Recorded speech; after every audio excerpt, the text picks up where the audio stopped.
a victim, because that's what you look like, my friend, and that is your own choice. See, that's just it, though. The only reason they would choose you in that element is because of the patriarchal, male-dominated society. Here we fucking go. Here we go. All right. Here's the deal, Andrew. This is fun. No. I'm not done. Name Andrew, listen to me. From history that wasn't patriarchal. Name a society from history that was not patriarchal. See, listen to me, though. That is why people like yourself are bugging and going into hyper mode right now, because society's changing. Society's changing. I'll tell you why, my friend. I'll tell you why we cannot name a single society in history across the entire planet that was not patriarchal. Because patriarchal societies are optimized to survive. When things get difficult, when people are put in survival situations, we naturally revert to our gender roles. I'll tell you something. If we were all on a ship and the ship got shipwrecked, the men would start building and digging and hunting, and the women would start gathering and doing what women are naturally adept at. Because when it comes down to survival, you have to do what you are most competent at. And men are more competent at certain things, and females are more competent at certain things. I'm not saying not all men. Not all men, and not all females. There are many societies are more competitive than any other type of society, because society functions better as a patriarchy. So the reason you cannot name a single society in history that was not a patriarchy is because all of the societies, and I'm sure there were some, which were not patriarchal, were destroyed by patriarchal societies. They were wiped off the face of the planet because they are not competitive. There haven't been any yet. Books to read. They do not have monuments to find. And the point I'm making is that in the harsh reality of ultra competitiveness, only patriarchal societies can survive. So the reason you cannot name one from history is because all the ones that tried this idea that you're trying to purport were destroyed in real time. And in the West, in America, as we stand right now in America, which I wouldn't even call it a patriarchal society because it isn't, because females have more rights under the law than men. Oh my God, bro. They do. And I'm telling you now, so clueless. As America falls apart and the patriarchy is disintegrated, all that's going to happen is that other countries like Russia, like China, like countries which are still patriarchal, will remain more competitive than the West, and you're not going to fix the world. America's just going to end up a third world shithole. So throwing the fucking patriarchy away is going to fix a fucking thing. You live in a clown world, my clown world. Yeah, no, I don't. I mean, I do live in a clown world, because there are people like you that are sitting there like pushing this inane philosophy. So yeah, I get it. I accept that. But first off, we haven't seen a non-patriarchal society yet. We're definitely moving toward it. And if you want to look at America and look at some of the problems with America, like what problems do we have? Well, there's an enormous wealth gap. You mentioned the Roman Empire earlier. The Roman Empire didn't fall because of laziness. It fell because of overconfidence, because of an income gap between the richest and the poor, and because of political corruption.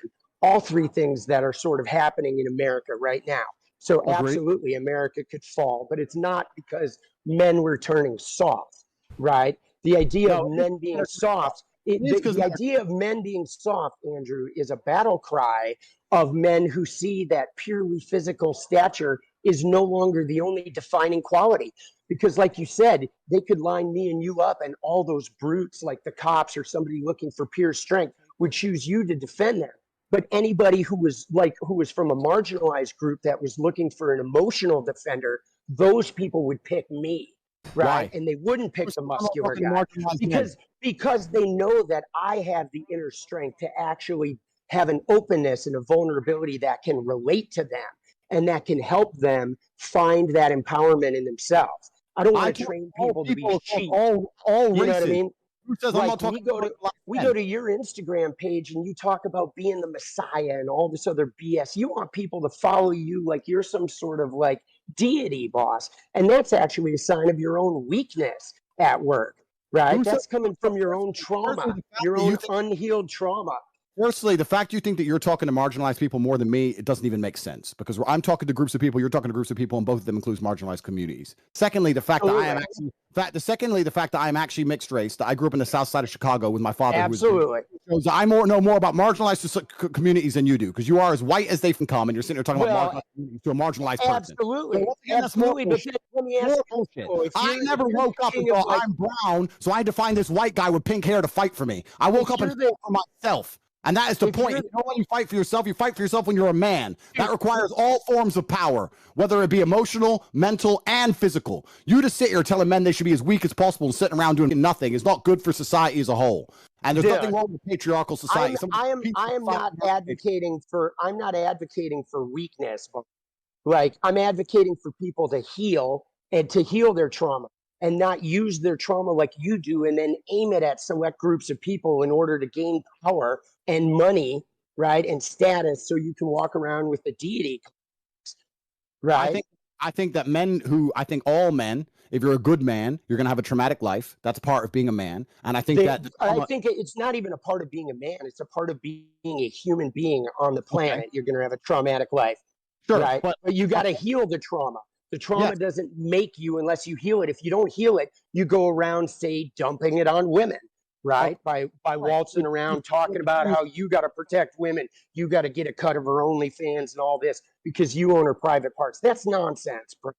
That's nonsense. That's your trauma speaking. It depends how you heal the trauma, right? And when I said that being a trauma is part of being a good man, you said it's part of being a human. I agree, but I think you can be a very, very good woman with a good heart, and you can be a good person. You don't need a traumatic life to be a good woman. However, to be a good man, you need to have a traumatic life because any man who's not had I'll tell you why. Let me answer. Any man who's not had difficulty, any man who's not gone through something that's difficult is not very good at being a man because when shit hits the fan, people turn to the nearest man in the room and say, what is the solution? Someone just broke in the house, you go to the man. A natural disaster, a hurricane, you go to the man. There's a war, you go to the men. So men who have not been through trauma are not very good at being men because they're not capable of dealing with trauma. Wait, so pause right there though, Andrew, because you said when you go to war, you go to the men, but the only reason you have a war is because of men and their lack of awareness about their own feelings. That's why war exists in the first place. So you're saying if you had more women leaders, we wouldn't even have war. Okay, so if we had more women leaders, we wouldn't even have war. Men literally are responsible for war by a lack of emotional awareness. That's how it starts. Interesting. So let's make this the final point before we move on. You just said that if all the leaders were women, we wouldn't even have war. I said if we had more women leaders, yes, there would be less war. The fact that you hate your own gender so much is quite amazing to me. But actually, I don't hate my own gender. Another point. See, why do you? Let me tell you why you're wrong. No. You don't get to gaslight me and tell me I hate my own gender just because I'm displaying a version of manhood that you're uncomfortable looking at. You don't get to say I hate my gender. I don't give a fuck. I'm weak because I present a version of manhood that has struggled just like you, that has conquered just like you, but lives outside the idealized patriarchy that was sold to me.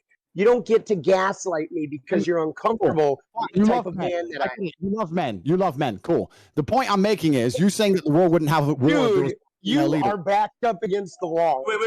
No, chill. Let Tate have his final statement, then we're going to wrap this up and get someone else. I'm in here right now. I just got to fix my camera. One second. Yeah, you're chilling.